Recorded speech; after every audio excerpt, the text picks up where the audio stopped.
नमस्कार, मैं हूं सुमैया अंसारी और आप देख रहे हैं यूथ कॉर्नर। आजमगढ़ फरीहा में बैरिस्टर असदुद्दीन ओवैसी प्रदेश अध्यक्ष शौकत अली के मिशन को लोगों तक पहुंचाया। इंशाअल्लाह पार्टी पंचायती चुनाव व विधानसभा 2022 के चुनाव मजबूती के साथ लड़ेगी।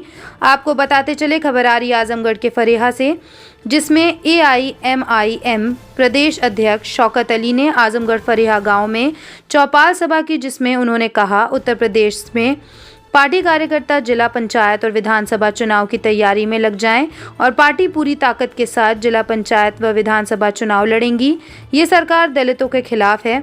AIMIM प्रदेश अध्यक्ष शौकत अली ने कहा, भारतीय जनता पार्टी नफरत को बढ़ावा दे रही है, जिसमें मौजूद रहे मोहम्मद आजम खान, अशरफ सिद्दीकी, अध्यक्ष अब्दुल रहमान, वासी सिद्दीकी मौजूद थे।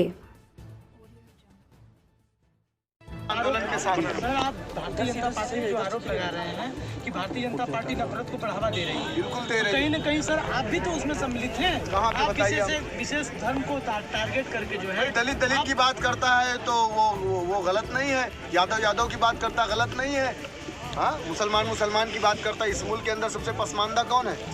Sachar committee, Ranganath Mishra commission, Kundu commission, Mahmood Rahman committee, Gopal commission, तमाम रिपोर्ट ये कहती है कि इस मुल्क का मुसलमान पसमानदा है। तो जो पसमानदा है, दबा कुचला है, उसको आप ऊपर लाएंगे कि नहीं लाएंगे? तो अगर उसकी आवाज़ उठाना गलत है तो ये गलती मैं बार बार करता रहूँगा। आज जिसकी सदस्यता के लिए आपने ये कार्यक्रम में अपनी भूमिका निभाई है, वो आयोजक से भी अतीक फराई साहब हैं। जी। इन्होंने आज पार्टी की रुकनियत भी ली है, सदस्यता ली है जी। और इनको फरिया जिला पंचायत से इनको चुनाव भी लड़ाएगी पार्टी। जी। इनको कैंडिडेट भी डिक्लेयर किया जा रहा है आज। जी, आपके सहयोगी वसी जी भी यहाँ पर हैं, वसी सिद्दीकी साहब। हम आपसे ये जानना चाहेंगे, MIM को एक कौम विशेष के लिए जाना जाता है, लेकिन हम आपसे स्पष्टीकरण चाहते हैं कि किन लोगों के लिए आप काम करने के लिए पार्टी में कार्यरत हैं। देखिए महोदय, MIM सर्व समाज की बात है। इसमें सभी लोगों का नेतृत्व है, इसमें सभी लोग शामिल हैं, सारे लोग शामिल हैं, हर दल के लोग, हर समाज के लोग, हिंदू मुसलमान सारे लोग इसमें शामिल हैं। ये गलत बात है कि MIM पार्टी सिर्फ मुसलमानों की पार्टी है। आप बार बार देख रहे हैं टेलीविजन पे। वैसे जिला पंचायती सवाल पूछ सकते हैं? जिला पंचायती के लिए जैसे क्या सिंबल पे चुनाव होगा या फिर ऐसे ही? नहीं, अभी तक तो सिंबल पे ऐसी कोई बात नहीं है, लेकिन पार्टी का अधिकृत प्रत्याशी होगा। सर, EVM के लिए आपका क्या सवाल है?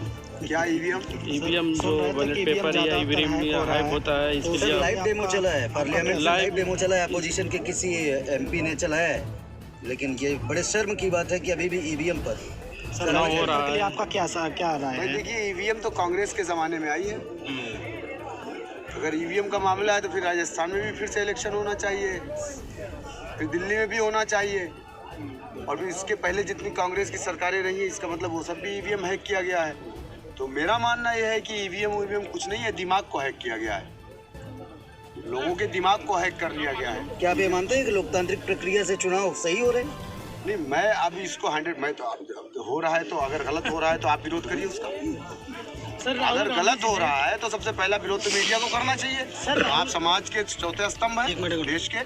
सर, तो सबसे पहला विरोध तो आपको करना चाहिए। सर, राहुल गांधी जी ने जो है आरोप लगाया है कि देश में लोकतंत्र है ही नहीं, उससे आप कितना इत्तेफाक करते हैं? तो राहुल गांधी क्या कर रहे हैं? क्यों खामोश है? ट्विटर पे खाली आरोप लगाएंगे? सांसद भवन में क्यों नहीं जाकर के बोलते हैं? क्यों वहाँ खामोश रहते हैं? रोड पे आना चाहिए। अगर लोकतंत्र की हत्या हो रही है तो राहुल गांधी को रोड पे आना चाहिए। ओवैसी साहब तो हर जगह बोल रहे हैं, तो राहुल गांधी क्यों नहीं बोल रहे हैं? सर, लेकिन रोड पे तो नहीं। मंदसौर के अंदर, मध्य प्रदेश के अंदर वो मस्जिद के ऊपर जाकर के भगवा झंडे जालिमों ने लगाए, प्रशासन मौजूद था।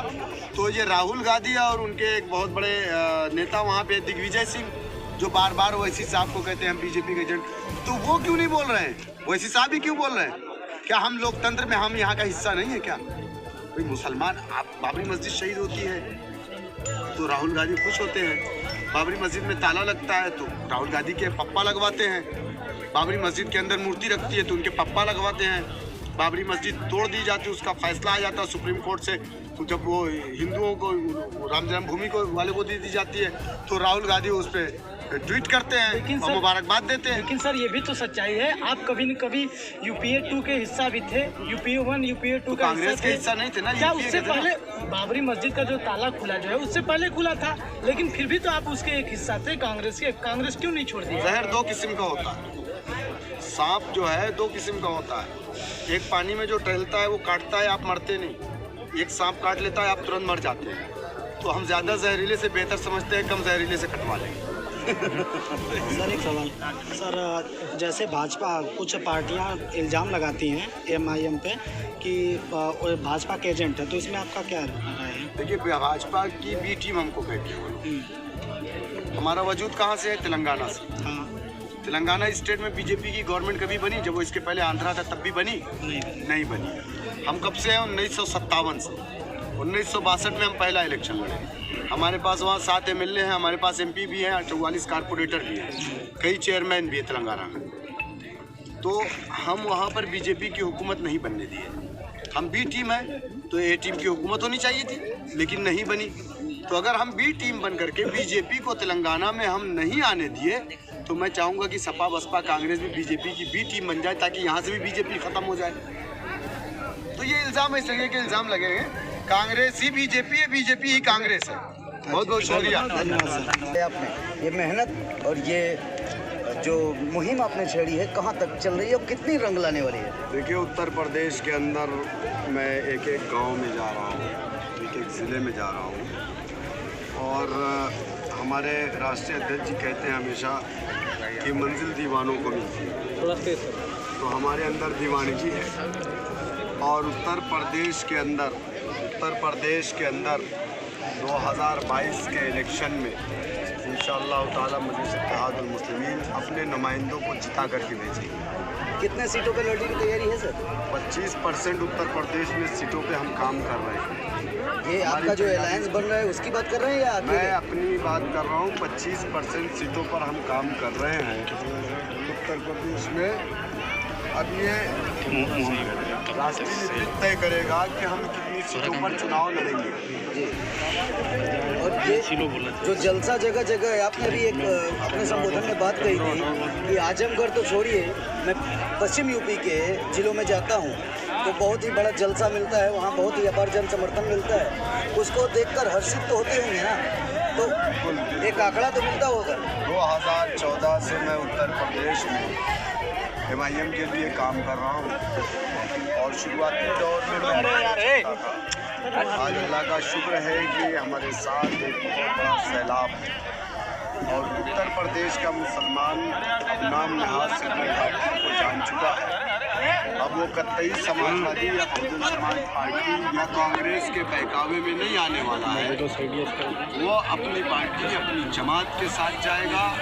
और कोई भी उत्तर प्रदेश में अगर गठबंधन बनता है बीजेपी को रोकने के लिए, अगर उस गठबंधन में मजलिस इत्तेहादुल मुस्लिमीन नहीं है तो वो गठबंधन नहीं बल्कि एक गठबंधन। जिस कौम को आप अपनी ताकत समझते हैं और उसे एकत्रित करने के लिए पूरे प्रदेश में भ्रमण कर रहे हैं, वो कौम आज भी एक मंच पे नहीं आ पाई है सर। हम कोशिश करेंगे, हम कर रहे हैं, आएगी। बहुत सताए हुए लोग हैं, हम पूरे वंचित समाज को इकट्ठा कर रहे हैं। जो भी लोग इस मुल्क के अंदर सताए हुए हैं, हम जो भी मनवादी लोगों ने जिन लोगों को सताया है, जिन लोगों के उनके मूलभूत सुविधाओं को छीना है, हम उस वंचित समाज को अपने साथ लेकर के चलेंगे और आगे बढ़ेंगे। और लोग हमसे जुड़ रहे हैं और आगे भी जुड़ते रहेंगे। सेक्युलरों में तो काफ़ी घमासान मचेगा। अब वो सेकुलर को तय करना है कि वो बीजेपी को रोकना चाहते हैं या नहीं रोकना चाहते हैं, या फिर ट्विटर और फेसबुक पे रोकेंगे। वो ज़मीन में तो मुझे नहीं कहीं दिख रहे हैं। लोग अपने ड्राइंग रूम में बैठ करके सियासत कर रहे हैं। सियासत ऐसे यकीनन बीजेपी की मैं जीत नहीं, बल्कि विपक्ष की नाकामियाँ हैं जो बीजेपी बहुमत से सीट करके, विपक्ष की नाकामी है। आज आपने एक बात और कही कि खामोश हैं वो विपक्ष के लोग जो सदन में, पार्लियामेंट में विपक्ष की भूमिका निभा रहे हैं। बावजूद इसके आपने अकेले बब्बर शेर की भूमिका निभाने की बात कही है कि 403 विधानसभा में अकेला सिंगल MLA गया 402 को। भाई हमारे लीडर 543 के बीच में अकेले बोलते हैं और पूरा हिंदुस्तान सुनता है। होम मिनिस्टर कहता है कि वैसी चीज़ हमको बोलने ही देते, तो इतना कमज़ोर हो जाता है हमारे लीडर के सामने जब इस देश का होम मिनिस्टर, तो आप अंदाज़ा कर लीजिए तो 403 तो 543 से कम है ना। और वैसी साहब के हम लोग शागिर्द हैं, तो जाहिर सी बात है कि अपने उस्ताद के नक्शे कदम पर तो हम चलेंगे ना। तो यकीनन हम बात करेंगे। यहाँ तो गूंगे लोगों को लोग भेजते हैं विधानसभा के अंदर। उत्तर प्रदेश में मुसलमान अपने गूंगे नुमाइंदों को भेजता है जिनको बोलने नहीं आता। हम तो बोलने वाले लोग हैं। मजलिस इत्तेहादुल मुस्लिमीन एक ऐसी सियासी पार्टी है जहाँ गूंगे भी आकर के बोलने लगते हैं। कल कोविड-19 की वैक्सीन को लेकर आपत्तिजनक बयान समाजवादी पार्टी की मुखिया ने दिया है, उसको किस नजरिए से देखते हैं? देखिए, उस पर अभी रिसर्च चल रहा है। अभी कुछ लोगों को लगा तो अनिल विज को पहली लगी थी, वो बीमार हो गए, हॉस्पिटल चले गए थे। अभी एक को और लगा है, एक डॉक्टर को लगा है, वो भी इमरजेंसी में चला गया है। मुझे तो लग रहा है कि सबसे पहली वैक्सीन मोदी जी और योगी जी को लगाना चाहिए और उस पर ट्रायल करना चाहिए। भाई देश का जो मुखिया है, सबसे पहले ट्रायल उन पे होना चाहिए। प्रदेश के अंदर योगी जी को लगना चाहिए, देश के अंदर जो है वो तो लगना चाहिए क्या नाम है आपका मोदी जी को। तीसरी वैक्सीन अभी। ये खास रिपोर्ट थी आजमगढ़ सराय मीर से नीरज कुमार प्रजापति की। आज की खबर में बस इतना ही। ऐसी खबरों को देखने के लिए जुड़े रहें यूथ कॉर्नर के साथ।